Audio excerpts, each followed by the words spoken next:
Alright, hey, welcome to another edition of WorkingManStudios. I'm going to show you my rack I built within the last couple months. As you can see, there's my head unit. It's the acoustic B600H along with the 4x10 cabs. So let's go through the rack here. The rack itself is an SKB 6-space or 6U rack. Got a Korg DTR 1000 right here. Let me turn this on.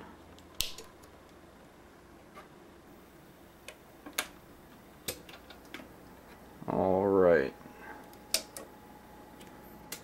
everything's on. Sorry, I hit some buttons here, whatever. Alright, so gotta calibrate that back to the right thing. So what we got here is the Korg DTR 1000, like I said.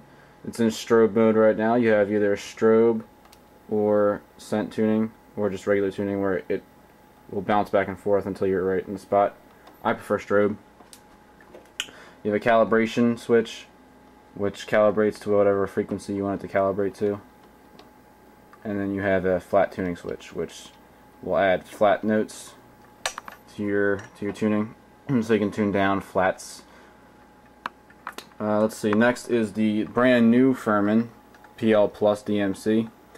PL Plus just indicates that it's got more features, and the DMC is dual meter control. You can see here's what the volts of my house is currently at, and you can make it brighter or dimmer, and then you can switch to current and it'll check your current levels going up. So I'm running about 4, it's about 3, okay, keeps going down, about 3 ohms of current. Back to voltage, 115, which is, you got your voltage range. That'll actually go from green to yellow to red, and this will go to red if your protection's not okay, and then it'll power off. So it protects everything. It's got pull-out lights, and I'll turn them on with a dimmer switch, which is over here. Very good unit. Make sure that's off. Yeah, there we go. Alright. It's got an external plug, so you can plug in something on the outside of it. And I believe it has about 8 or 9 on the back. Just the ones look at the back. There's like 4 of them with wall wart spacing. Next is Tech 21 SansAmp RBI model. Input on the front, input on the back. You got drive, presence, blend, bass, mid, treble, XLR, level, as if you can't read yourself, active, and then on-off switch. And then I run into the BBE.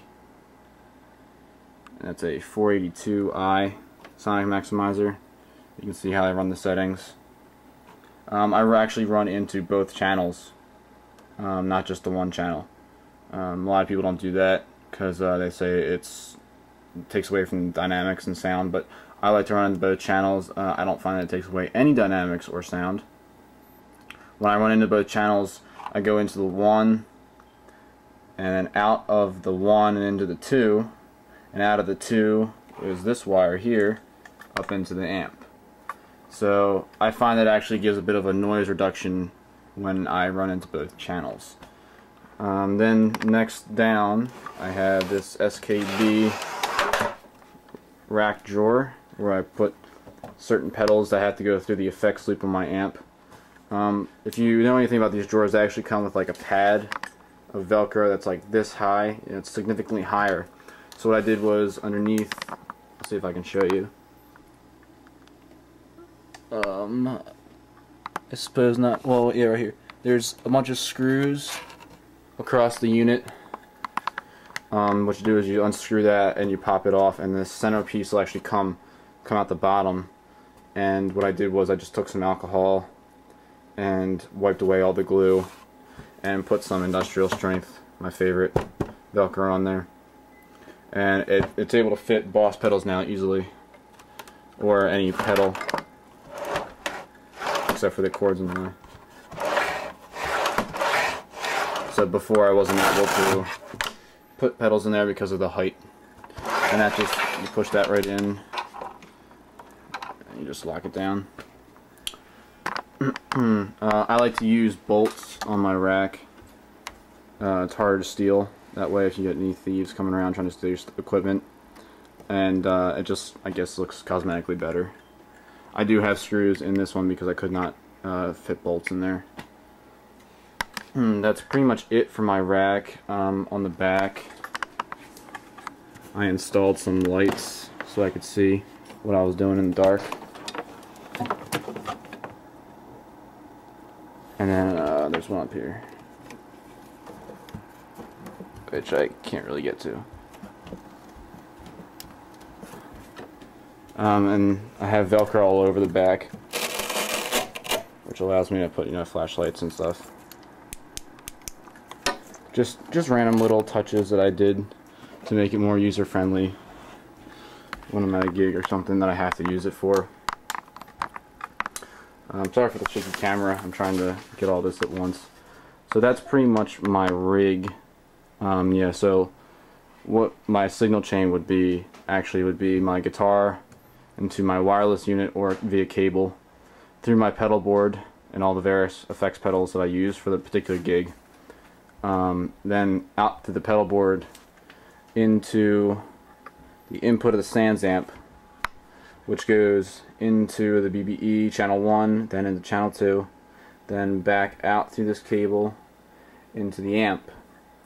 And then I have the effects send going into the pedals here and the effects return going back into the amp. So, and then I blended about 70-30 or 60-40, something like that. And I use an NS2. There's a useful tip. For using an NS2 in your effects loop, it would be a really good idea, since it does cut some tone, to play with your NS2 all the way with the effects loop on just max. Just turn the effects loop all the way wet. That way you have tone loss. Then turn it back until you can hear the tone loss going away. If you can hear it, some people can't. Turn it all the way till you can't hear the tone loss. And then go from there.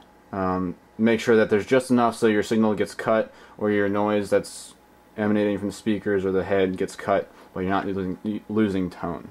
So that's a good way to prevent signal loss in a effects chain if you're using an NS2. If you're using an ISP decimator, don't worry about it. You're not going to lose tone. So that's pretty much it for. I don't know why it's not supposed to turn like that. Weird. Anyways, that's it for my rack. If you like it, give me comments. I can give you tips on what to do. This is more of a bass rack, so if you're looking for a guitar, it works for a guitar. I play it every once in a while with a guitar, so it works good. As always, if you're looking for demos or anything, WorkingManStudios.com, gmail.com, or you post it up on YouTube. Alright, thanks for watching.